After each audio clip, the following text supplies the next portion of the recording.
તમે ઘણી જાતના અથાણા ખાધા હશે અને આપણે અથાણાની સિઝનમાં ઘણી જાતના નિત નવીન અથાણા બનાવતા હોઈએ છીએ, પણ તમે ક્યારે સૂકા મરચાંનું આ રીતનું ગળ્યું ચટપટું એવું અથાણું ક્યારે બનાવ્યું છે? જો ન બનાવ્યું હોય તો વિડીયોને એન્ડ સુધી જરૂરથી જોતા રહેજો. તમારું સ્વાગત છે મારી ચેનલમાં અને આપ સૌને મારા જય શ્રી કૃષ્ણ. તો ચાલો શરૂ કરીએ આજની આ રેસીપી. તો સૌથી પહેલાં આપણે લઈ લઈશું સૂકા મરચાં, જે 12 માસ આપણને અવેલેબલ થઈ જાય, માર્કેટમાં આસાનીથી મળી જતા હોય છે. તો આ રીતે આપણે આજે જે હું અથાણું બનાવી રહી છું તે તમે આખું વર્ષ પણ બનાવી શકો છો. તે હું તમને આગળ જણાવીશ કે તમારે શું વસ્તુ કરવાની, તો તમે આખા વર્ષમાં ગમે ત્યારે અથાણું ખાવું હોય ત્યારે તમે બનાવીને તૈયાર કરી શકો છો. તો સૌથી પહેલાં મેં આ મરચાં લીધેલા છે, સૂકા મરચાં છે, અને તે મેં આશરે 200 ગ્રામ જેટલા મરચાં લીધેલા છે. તેના ઉપરનો જે ડીટીયાનો ભાગ હોય એ કાઢેલો છે, રગ પણ કાઢી લીધેલી છે અને બિયા પણ કાઢી લીધેલા છે. તમે જોઈ શકો છો આ રીતે સરસ એવા આપણે ક્લીન કરી લેશું. જો તમારે વધારે સ્પાઇસી એવું રાખવું હોય તો તમે રગ પણ રાખી શકો છો, માત્ર બિયા કાઢી શકો છો. તો આ રીતે આપણે બધા મરચાંને ક્લીન કરી લેશું અને આ ભાગ જે છે તે આપણે કાઢીને તૈયાર કરી લેશું. અને જે ખાટું કેરીનું પાણી જે હળદર મીઠાવાળું હોય છે, જે આપણે અથાણાની સિઝન હોય ત્યારે બચતું જ હોય છે, તો એ પાણીમાં જ મેં મરચાંને પલાળીને રાખેલા છે અને મરચાંને આ રીતે ડૂબે એ રીતે રાખવાના છે. 1 કલાક માટે જ આપણે પલાળીને રાખીશું, વધારે વખત રાખવાની જરૂર નથી. અને જો સિઝનમાં ન હોય, એટલે કે આપણે 12 માસ જો બનાવવું હોય તો તમે લીંબુવાળું પાણી તેમાં હળદર અને મીઠું એડ કરીને આ મરચાંને તમે પલાળીને પણ રાખી શકો છો. તો તમે 12 માસ આ મરચાંને તમે ગમે ત્યારે ખાવું હોય તો ઇન્સ્ટન્ટ બનાવીને તૈયાર કરી શકો છો અને એન્જોય કરી શકો છો. તો હવે આપણે મરચાં 1 કલાક થઈ ગયું છે, એનાથી વધારે પલાળવા નહીં, જેથી કરીને જો વધારે પલળી જશે તો પણ તે સરસ નહીં આવે તેનું ટેક્સચર, અને જો ઓછા પલળેલા હશે તો પણ થોડું આમ એવું લાગશે. એટલા માટે આ રીતે 1 કલાક જેટલા પલાળી દેશું એટલે તમે જોઈ શકો છો કે આપણા મરચાં કઈ રીતના પલળી ગયા છે. આ રીતે એકદમ સરસ એવા ફૂલાઈ જશે. તો મરચાંમાંથી બધું પાણી કાઢી લીધેલું છે અને આ પાણીની હવે જરૂર નથી, કારણ કે એકદમ તીખું થઈ ગયેલું હોય છે. આ મરચાં થોડા તીખા હોય છે એટલા માટે.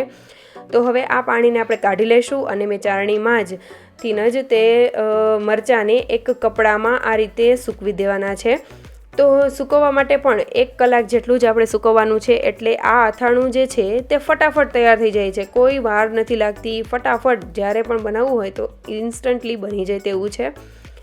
તો મરચાંને આ રીતે સૌથી પહેલાં પોળા એવા કરી દેશું અને મરચાંને કઈ રીતે સૂકવવાના કે તેને ઊંધા કરીને સૂકવીશું, જેથી કરીને જો તેમાં ખાડો હોય, આપણે મરચાંને આ રીતે મેં મોટા પીસીસમાં રાખેલા છે, તમે જેવા ફાવે એ રીતના પીસીસ પણ કરી શકો છો આના. તો મરચાંમાં અંદર પાણી ભરાઈ ન રહે એટલા માટે આપણે તેને ઊંધા આ રીતે રાખી દેશું. તેને બહુ ડ્રાય કરવાના નથી, એટલે કે પંખા નીચે રાખવાની જરૂર નથી, માત્ર તેમાંથી થોડી એવી જ ભીનાશ જતી રહે એ રીતે કરવાના છે. જો સાવ સુકાઈ જશે તો ફરીથી તે ચવળ જેવા થઈ જશે અને આ રીતે જ કરવાના છે. તે 1 કલાક તમે રૂમ ટેમ્પરેચર ઉપર એમનેમ જ સૂકવીને રાખી દેશો તો પણ સરસ એવા થઈ જશે. હવે મરચાં સુકાય ત્યાં સુધીમાં આપણે તેનો બોરો કરી લેશું. તો 50 ગ્રામ જેટલા મેં રાઈના કુરિયા લીધેલા છે, તેને એક કથરોટમાં આ રીતે વચ્ચે ખાડો કરીને કરી નાખશું. ત્યારબાદ તેની ફરતે ધાણાના કુરિયા એડ કરી દેશું, તે પણ આપણે 50 ગ્રામ લઈ લેશું અને તેને પણ સરસ એવી રિંગ કરી લેશું રાઈના કુરિયાની ફરતે. ત્યારબાદ મેથીના કુરિયા, એ પણ આપણે 50 ગ્રામ લેશું અને તેને પણ ધાણાના કુરિયાની ફરતે રિંગ કરી દેશું. બધી વસ્તુની ઉપર વરિયાળી એડ કરીશું, તો તે મેં 25 ગ્રામ જેટલી લીધેલી છે અને તેને પણ ઉપર એવી રીતે સ્પ્રિંકલ કરી દેશું. 1 થી 1.5 ચમચી જેટલા કાળા મરી, જો તમને જેટલી ક્વોન્ટિટીમાં ફાવતા હોય એ રીતે એડ કરી શકાય છે. તમારે આખા મરી ન એડ કરવા હોય તો અધકચરો પાવડર પણ કરીને એડ કરી શકો છો. હવે રાઈના કુરિયાની વચ્ચે આપણે હિંગ એડ કરી દેશું અને તેને પણ થોડોક એવો ખાડો કરી લેશું. ત્યારબાદ આ રીતે આપણે તેલ લઈ લેશું. તો મેં અહીંયા સિંગ તેલ લીધેલું છે અને આશરે 200 ગ્રામ જેટલા સિંગ તેલની જરૂર પડશે, અથવા તો તમે એકારે થોડું વધારે તેલ ગરમ કરીને લઈ લો અને જો બચે એટલું તમે જો ઘટે તો પાછળથી એડ કરી શકાય, અથવા તો બીજા કઈ વસ્તુમાં એડ કરી શકો છો. તેલને આપણે સરસ એવું ધુમાડા નીકળે એવું ગરમ કરીશું અને બહુ વધારે ઠંડુ પણ નહીં, બહુ એકદમ બળી જાય એવું પણ નહીં, એ રીતે રાખીશું. અને સૌથી પહેલી ધાર આપણે જે હિંગ છે તેમાં કરીશું અને સાઈડમાં જે રાઈના કુરિયા છે તેની ઉપર રેડતા જશું, જેથી કરીને બહુ સરસ એવી સુગંધ આવશે. અને ધીમે ધીમે થોડું તેલ એડ કરતા જઈને બધો તેલ આમાં એડ કરી દેશું, જેટલી જરૂર પડે એટલું. આ બધા કુરિયા ડૂબે એટલું આપણે તેલ એડ કરવાનું છે. ત્યારબાદ મેં અહીંયા હળદર પાવડર અને લાલ મરચું પાવડર આપણે એડ કરીશું. તો લાલ મરચું પાવડર અત્યારે આમાં જેટલી જરૂર પડે એટલો એડ કરવાનો છે. અહીંયા હું બોરો થોડો વધારે બનાવી રહી છું એટલે મેં એટલી ક્વોન્ટિટીમાં એડ કર્યા છે, પણ જે મેં પરફેક્ટ માપ કીધેલું છે એ આટલા મરચાં માટે ઇનફ છે. બહુ પરફેક્ટ એવું અથાણું બનીને લચકા જેવું બનીને તૈયાર થઈ જશે.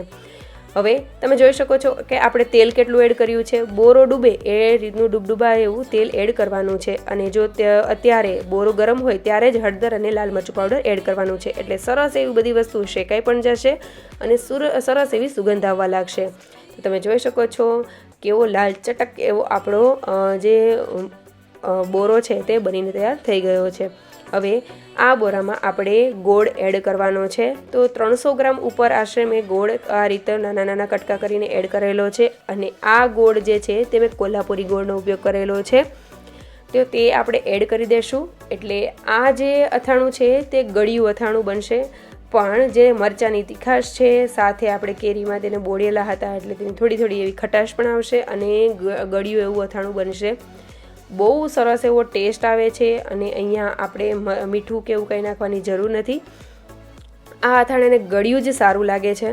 તો આ રીતે સૌથી પહેલાં આપણે ગોળને બોરામાં મિક્સ કરી લેશું વઘારની સાથે. અને ત્યારબાદ આ રીતના મરચાં આપણે સરસ એવા પડી ગયા છે, તમે જોઈ શકો છો. તો એ આપણે એડ કરી દઈશું અને બધી વસ્તુને સૌથી પહેલાં મિક્સ કરી લેશું. હવે અત્યારે તમે જ્યારે મિક્સ કરતા હશો તો તમને એવું લાગશે કે આ મરચાં તો બધા છૂટા છૂટા જ રહે છે. અહીંયા મેં મોટા સાઇઝમાં મરચાં રાખેલા છે, બહુ નાના નાના પીસીસ નથી કરેલા. એટલા માટે તમને એવું લાગે કે આ બહુ છૂટા છૂટા રહે છે, પણ એવું જરા પણ નહીં બને. જેમ જેમ ગોળ ઓગળતો જશે એટલે લચકા જેવું આપણું અથાણું બનીને તૈયાર થઈ જશે. હવે એક વખત આ મસાલો મિક્સ થઈ જાય એટલે આ રીતના મેં તપેલામાં તેને ટ્રાન્સફર કરીને તેને આ રીતે પ્રેસ કરીને આપણે રાખી દઈશું. બારે મેં તેને 3 થી 4 દિવસ માટે રાખેલો હતો અને ડેઈલી આપણે એક વખત ઉપર નીચે કરતું જવાનું છે. 3 દિવસ કરશો એટલે બહુ સરસ એવું આ રીતનું અથાણું બનીને તૈયાર થવા લાગશે. બધો ગોળ નહીં ઓગળી જાય પણ થોડો થોડો ગોળ ઓગળવા લાગ્યો હશે. અને જો તમને એવું લાગે કે આ અથાણું થોડું સૂકું જેવું લાગે છે તો તમે કેરીનું જે ખાટું પાણી હોય તે પણ થોડું એવું નાખી શકો છો, 2 થી 3 ચમચી જેટલું, અને મિક્સ કરી લેવું. તો આ રીતનું સરસ એવું થઈ જશે અથાણું. અને આ મેં 4 દિવસ પછી આ રીતે મેં બરણીમાં ભરેલું છે. 3 દિવસ રેગ્યુલરલી તેને ઉપર નીચે હળવા હાથે કરેલું છે જેથી કરીને તે સરસ એવું થતું જાય.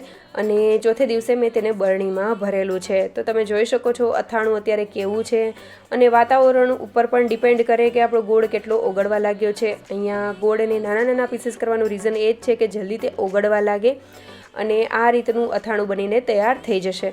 બહુ સરસ એવું, બહુ ટેસ્ટી એવું અથાણું બને છે. ઇન્સ્ટન્ટલી બનાવવું હોય તો પણ મેં તમને શીખવાડેલું છે કે કઈ રીતે કરવું. અને સિઝનમાં કેરી સાથે કરવું હોય તો પણ તમને જે કેરીનો રસ હોય તેની સાથે કરવું કઈ રીતે એ પણ મેં તમને શીખવાડેલું છે. તો જરૂરથી આ રેસીપી ટ્રાય કરજો. અને જો તમને સારી લાગી હોય તો લાઇક, શેર અને સબસ્ક્રાઈબ કરવાનું ભૂલતા નહીં. Thank you for watching.